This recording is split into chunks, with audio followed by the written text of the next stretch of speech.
From JBS Studios in Greater New York, this is the JBS News Update with Teisha Bader. I'm Teisha Bader with the JBS News Update for Friday, January the 24th, 2025. 4 female Israeli hostages are scheduled to be released from terror group Hamas captivity in Gaza tomorrow, Saturday. This according to the ceasefire agreement reached between Israel and the terror group last week. This is the second group of hostages set to go free in this first phase of that agreement. Hebrew media is reporting that the 4 are Liri Albag, Karina Ariev, Daniela Gilboa, and Naama Levy. All 4 abducted when terrorists stormed IDF's Nachal Oz surveillance base on October the 7th. We will, of course, have more for you on this on Monday. The 94 hostages who remain held by Hamas in Gaza have now been captive for 476 days. The IDF continues its counter-terror operation in Jenin. As we reported to you, over 10 terrorists were eliminated, it said, in the last 3 days. Some 20 wanted individuals arrested and many other weapons and ammunition confiscated. The IDF also said during the operation, forces located and destroyed a laboratory for the production of explosives. In Lebanon, the IDF said its forces have been working to eliminate threats, including destroying weapons depots and active observation posts of terror group Hezbollah. The IDF reiterating that it continues to operate in accordance with the understandings between Israel and Lebanon while maintaining the terms of the ceasefire, deployed in southern Lebanon, and continues to monitor Hezbollah's attempts to return to southern Lebanon, saying again it will work to remove any threat to the state of Israel and IDF forces. Well, more controversy now from Elon Musk. In response to accusations that his hand gesture at the Trump inauguration resembled a Nazi salute, Musk wrote on X a series of Holocaust puns referencing infamous Third Reich officers with laughing face emojis, apparently trying to make light of the accusations. However, Jewish organizations were not amused.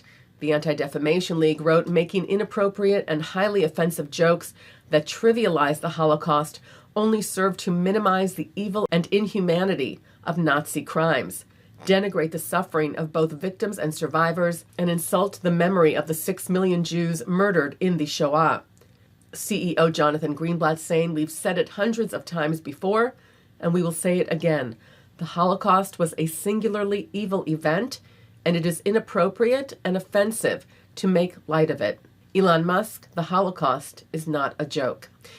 CEO of the American Jewish Committee, Ted Deutsch, said wordplay about Nazis isn't funny, it isn't clever, and it's dangerous.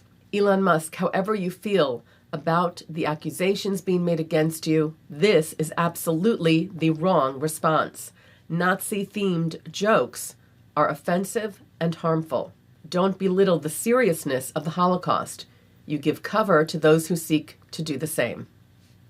Anti-Israel activists, their faces covered with keffiyehs, interrupted a class on the history of modern Israel at Columbia University this past Tuesday, the first day of classes of the semester, where they proceeded to read hateful accusations against Israel and hand out flyers showing a boot crushing a Star of David. The school called the incident unacceptable and launched an investigation, and said yesterday that it had identified and suspended a Columbia participant, pending a full investigation and disciplinary process, saying the investigation of the disruption, including the identification of additional participants, remains active. Disruptions to our classrooms and our academic mission and efforts to intimidate or harass our students are not acceptable, are an affront to every member of our university community, and will not be tolerated. President Trump today announced the designation of a presidential delegation to Poland to attend the commemoration of the 80th anniversary of the liberation of Auschwitz-Birkenau. The delegation will be led by U.S. Special Envoy to the Middle East, Steve Witkoff, and nominee for Secretary of Commerce, Howard Lutnick. The Auschwitz-Birkenau Memorial and Museum will be hosting the commemoration on Monday, January the 27th, International Holocaust Remembrance Day. Taking a look now at our programming for tonight on JBS for Friday, January the 24th. Live Shabbat services are coming up at 6 o'clock from New York City Central Synagogue, followed by Shabbat services from the Hampton Synagogue. Then at 8:30, Rabbi Marc Schneier of the Hampton Synagogue speaks to Justin Pines about the strong relationship between Dr. Martin Luther King Jr. and the Jewish people. At 9:30, Eric Goldman speaks with Sandi DuBowski and Rabbi Amichai Lau-Lavie about their documentary, Sabbath Queen. At 10 tonight, David Harris speaks with Arab peace activist and supporter of Israel, Loay Alshareef, about Israel and its relationship to the Arab countries in the Middle East.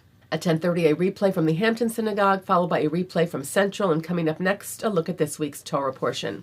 And that's the JBS News Update for Friday, January the 24th, 2025. I'm Teisha Bader. Shabbat Shalom. Am Yisrael Chai.